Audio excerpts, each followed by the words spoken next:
With November 8th drawing closer, we'll be focusing on the importance of elections on all levels. Congressional elections, gubernatorial elections, Supreme Court appointments, initiatives, interviews. This is going to be an exciting episode, isn't it, Majestic?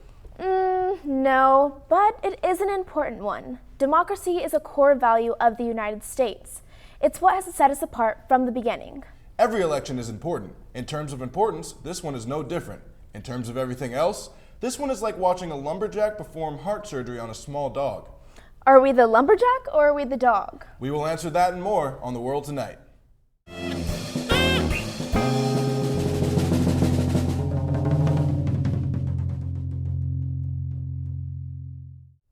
It's getting very close to the election, or as it's better known, the true American horror story. Our choices are a sexist tumbleweed, a substitute teacher trying really hard to be hip and argue, and Gary Johnson or Jill whatever. The presidential election isn't the only major vote this year. There are many congressional seats up for grabs too. Let's take a closer look at Washington State's 5th Congressional District with Jacob Granneman. Thanks. In early October, Cathy McMorris Rodgers and Joe Pacotis debated at WSU. McMorris Rodgers has been in office since 2005. This is Pacotis' second time running for this position. The two discussed issues regarding the environment, immigration, cannabis, minimum wage, and the Affordable Care Act.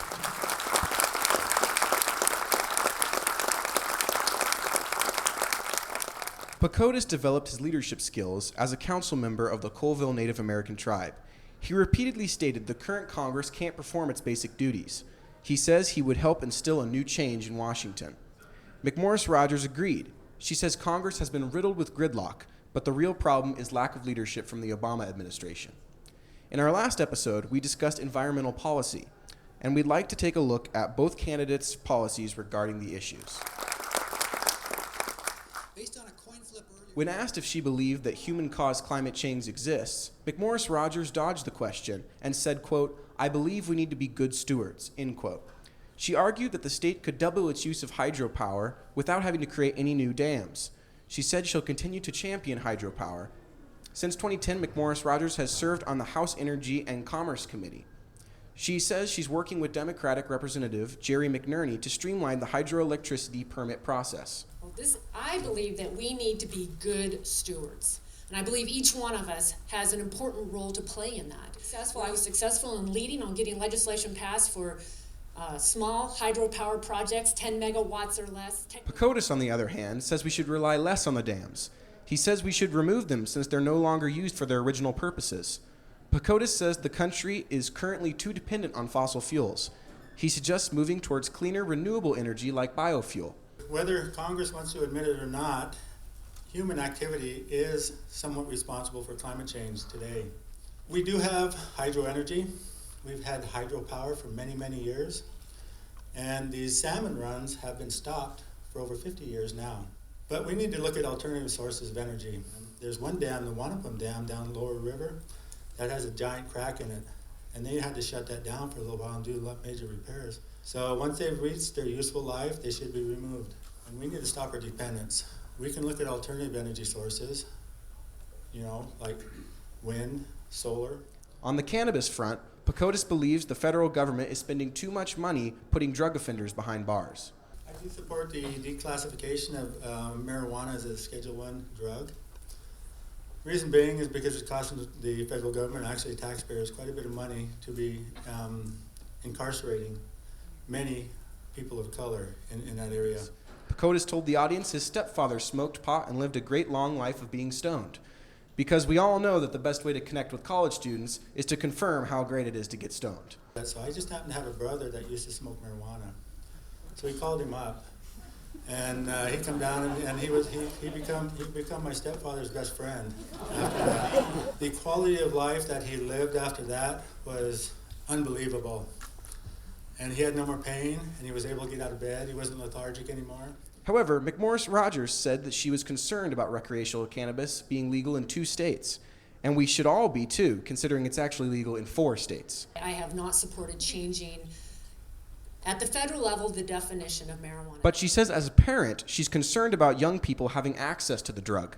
McMorris Rodgers says the government and universities need to research the effects of cannabis before changing any federal laws. And one thing's for sure, There are plenty of people on college campuses that would love to study the effects of cannabis. Back to the desk. Thanks, Jacob. The McMorris, Rogers, and PCOTUS debate was surprisingly civil, especially considering the cockfighting we've seen between Trump and Clinton. Divisive language is becoming surprisingly common in politics. It's how Donald Trump first grabbed everyone's attention. He created nicknames like Crazy Bernie, Crooked Hillary, Low Energy Jeb, Little Marco, Lion Ted, and my personal favorite, 1 for 38 Kasich. But the silly nicknames took a less funny turn when he mocked Senator Elizabeth Warren for being part Native American by repeatedly calling her Pocahontas. Surely this kind of speech is not constructive to the perception of the presidential race. But Trump is not the only offender. He's just the easiest to make an example of. In September, Hillary Clinton called half of Trump's supporters deplorables. At that time, half of Trump's supporters represented only slightly less than a quarter of the entire voting population. Shallow attacks from the candidates affect the kind of language everyone uses when they talk about politics. In early October, WSU's Student Entertainment Board hosted what they called Political Fight Night. Political Fight Night was an educational discussion between two media critics from opposite ends of the political spectrum. So, why does the title try to add an element of violence to it? Do we really want our election to be a steel cage ladder match? That sounds kind of cool, actually. Of course it does, but that doesn't mean it's the most educational way to discuss ideas. Democracy grows when we consider ideas that we disagree with. Wow, this episode is really exciting. I disagree. Now, on to the Washington State gubernatorial race. Before you rush off and Google if gubernatorial is that gross brand of peanut butter and jelly in one jar, I'll just tell you what it means. It's the election of the state's governor. Afiq Hisham and Rachel Wood have more. Former Port of Seattle Commissioner Bill Bryant is challenging incumbent Governor Jay Inslee. Washington voters have a history of electing Democratic governors. There hasn't been a Republican in office since 1984. According to the Associated Press, whoever wins will face a court deadline to find proper funding for the state's basic education system. Bryant has based much of his campaign on Inslee failing to resolve the McCleary School funding lawsuit. According to the Network for Excellence, this might be the most important court case in decades. In January 2012, the Washington State Supreme Court ruled unanimously against the state. This ruling showed Washington is violating the constitutional rights of children by failing to serve its paramount duty of funding K-12 education. You know, it makes sense now that Washington schools are underfunded. What do you mean? I was wondering why my school had textbooks with racist stereotypes still in it, and why the algebra teacher strikingly looked like the neighborhood transient with a fresh sweater. Well, Bryant wants to allocate 50 to 51% of state funds to education alone, but he doesn't want to raise state taxes. What about all the funds Inslee has been sending towards mental health? We will take away from that, right? Or are we just going to stop the tunnel under Seattle and donate the half-finished freeway to the insurmountable homeless population? Inslee has come under fire for several issues, some of which were the early releases of thousands of prisoners, the mistreatment of patients at Western State Hospital, and the tolls on Washington interstates. While mental patients are released without proper treatment and criminals are escaping their facilities, at least they'll be stuck in the fourth worst traffic in the nation, so the police will easily catch up with them right after this semi learns how to merge onto the freeway. What are you, blind? I am driving here. No matter who becomes governor, they'll be in charge of education statewide.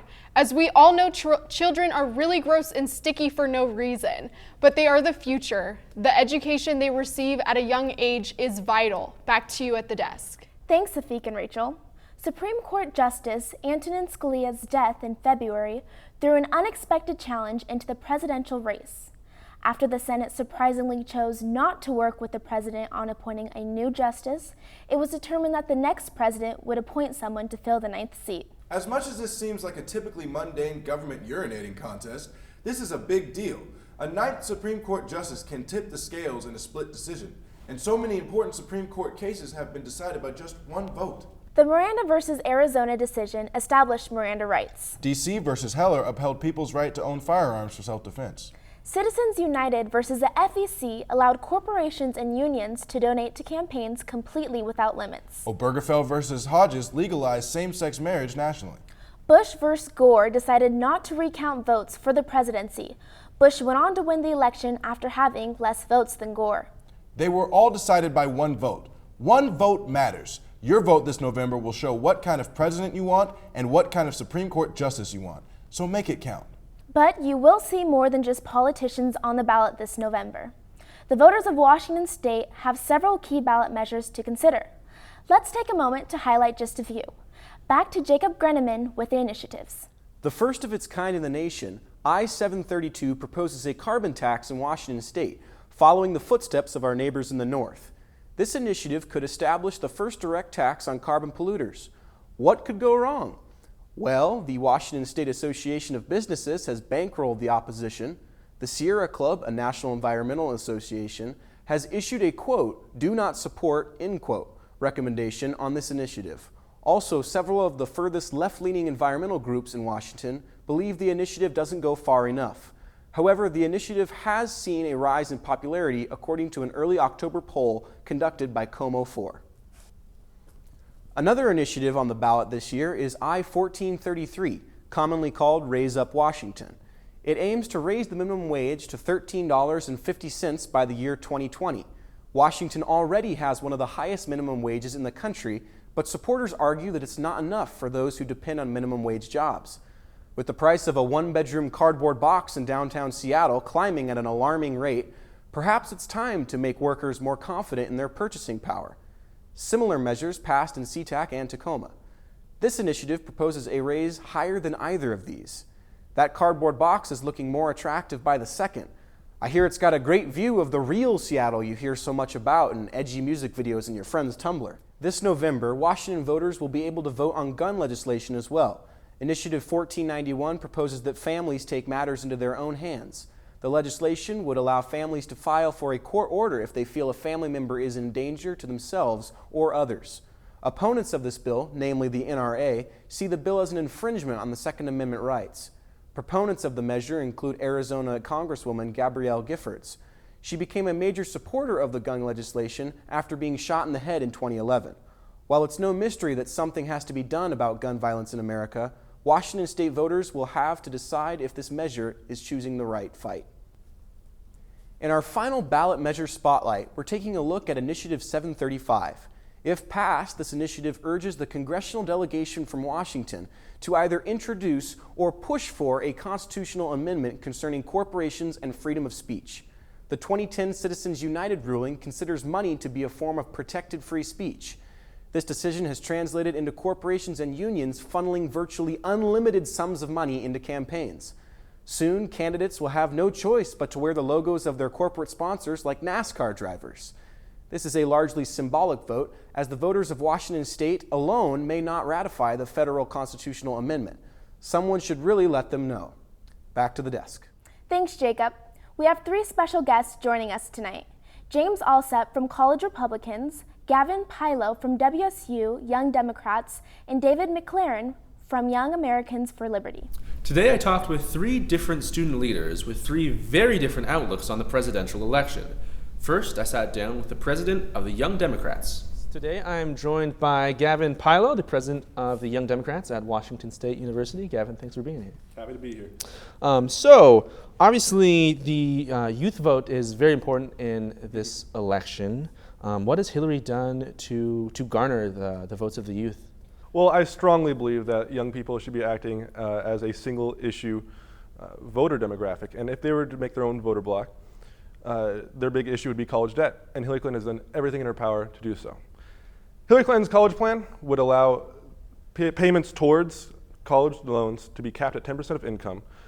It would even allow you to defer your student loans for 3 years, pay no interest, so you can start a business and get your feet up off the ground, and as well as relinquishing debts after 20 years. And so we should not have indentured servitude towards being bonded to debt in the 21st century. What other policies is Hillary Clinton proposing that makes her best fit to serve as president of the United States?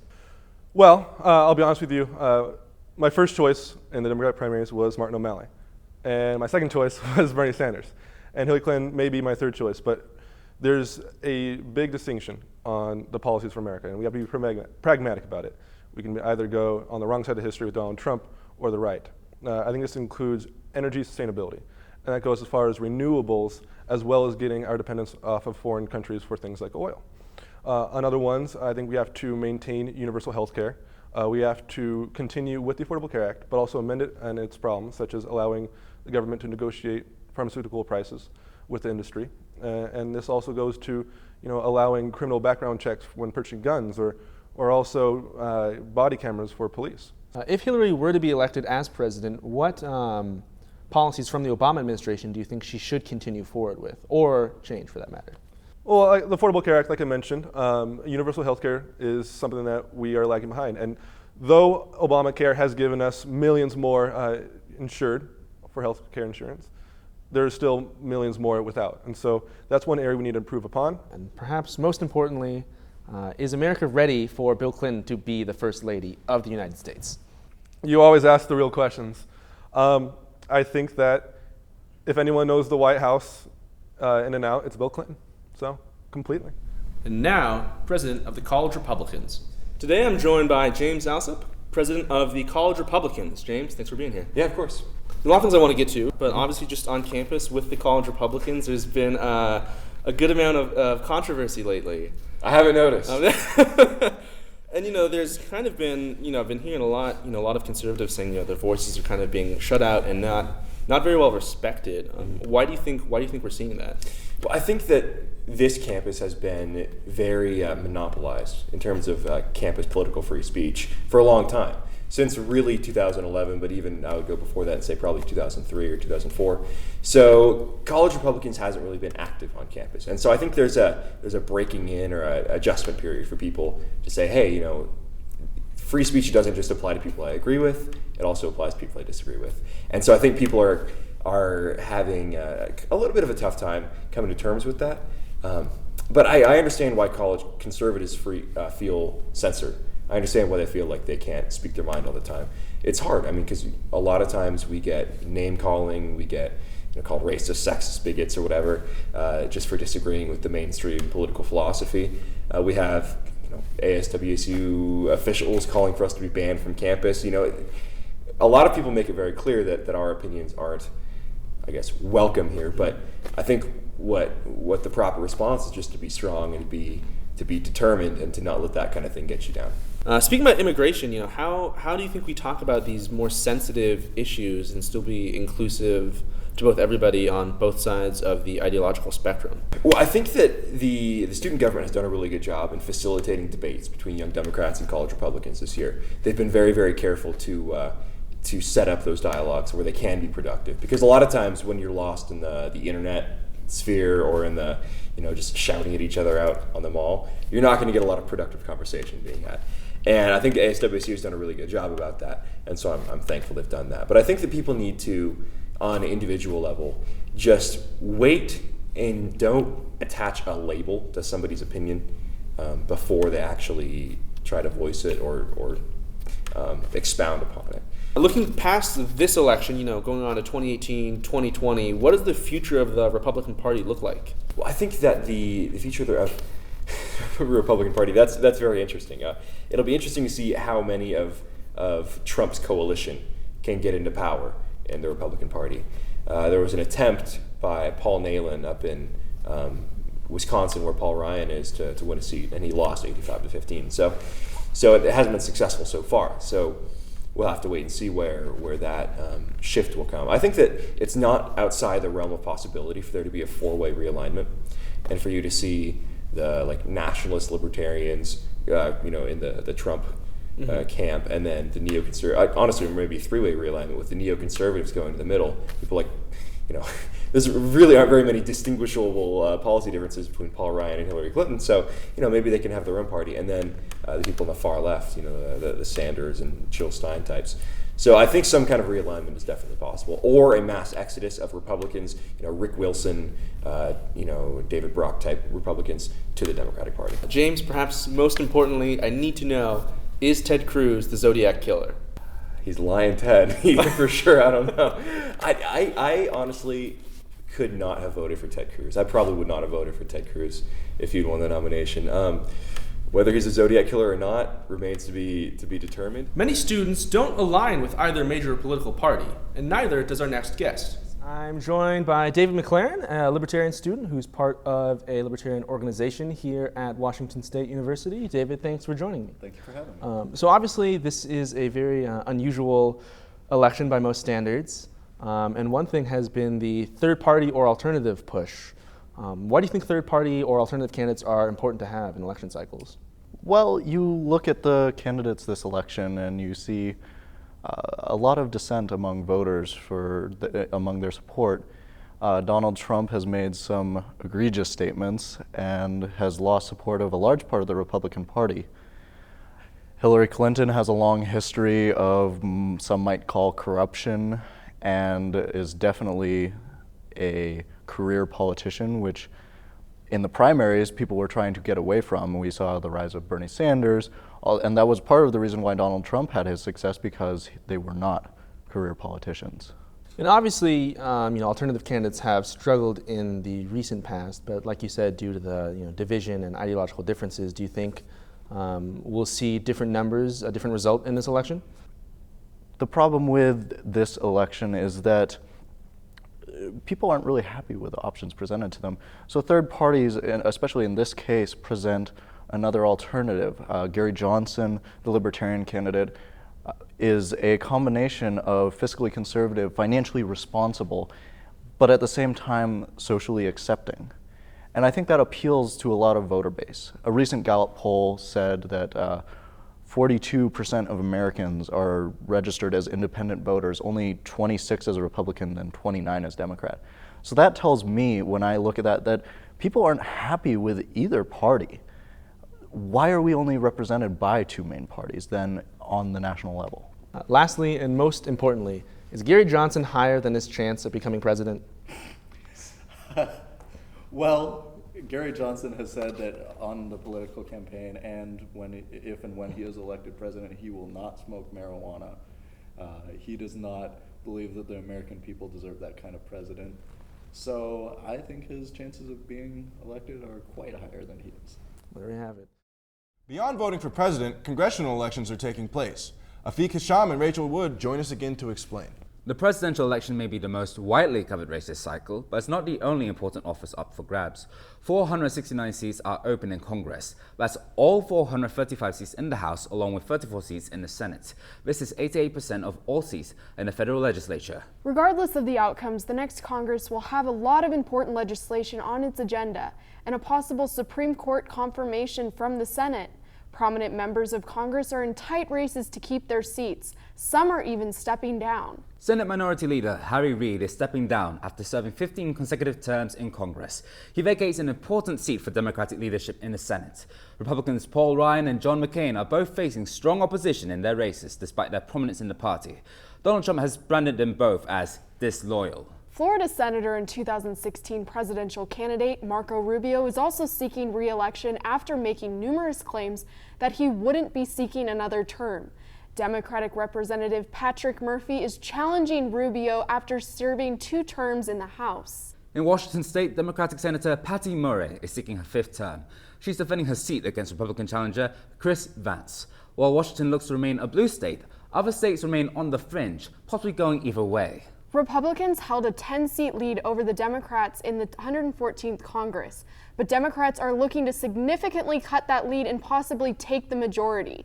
Meanwhile, the Republicans appear safe in keeping their majority in the House. Now, it's important to note that congressional elections, while extremely important, have never received the same amount of attention as presidential elections. In presidential election years, voter turnout increases, but in midterm elections between presidential terms, voter turnout has been abysmal. In the 2014 midterm election, voter turnout was 36.4%. 36.4%. Donald Trump has a greater chance of becoming president. Shaquille O'Neal has a higher free throw percentage. Bernie Sanders has a greater chance of looking like he was just struck by lightning. And the last time voter turnout was that low was in 1942. And people had a good reason for not voting then. They were too busy fighting World War II. In Washington State, only 38.6% of the eligible voting population voted in the 2014 midterm election. That's down 27.3% from 2012. And while it is a presidential election year, voter turnout is still relatively low. According to the Pew Research Center, barely more than half of eligible Americans voted in 2012. Even Turkey outvotes us. 84.3% of Turks voted in the 2015 elections. So if we don't want to be outvoted by country/jelly meat, people need to go and vote. Now you may notice that we only slightly touched on the national election during this episode. We didn't just do that because the election has been like two mangy cats fighting in the alley behind your old elementary school. We focused on local elections and their importance because they arguably make a bigger difference in the presidential election. The people you elect to state government vote on legislation that affects everyone around you. And the people you elect to Congress vote on legislation that affects everyone in the United States. We aren't demanding that you go out and vote on November 8th. Our job is to show you the right and wrong doings of the government. Take what we have told you tonight and remember it when you go out to the polls or when you put your ballot in the mail. If you do decide to vote, make it an educated one. You can say the media is biased and every politician is corrupt. The truth is, if you want to see reform in our government, you have to speak up with your vote. Millions of young voters got engaged during the primaries this year, and unprecedented amounts of people registered to vote. This isn't for nothing. People are tired of the madness that is presented to them in the news. There will be a new president in November, but more importantly, there will be hundreds of new public officials all across the country. Stand up and show the world that America has always been great and can be even better starting today. Get out there and exercise one of your unalienable rights. Vote. Thank you for watching The World Tonight.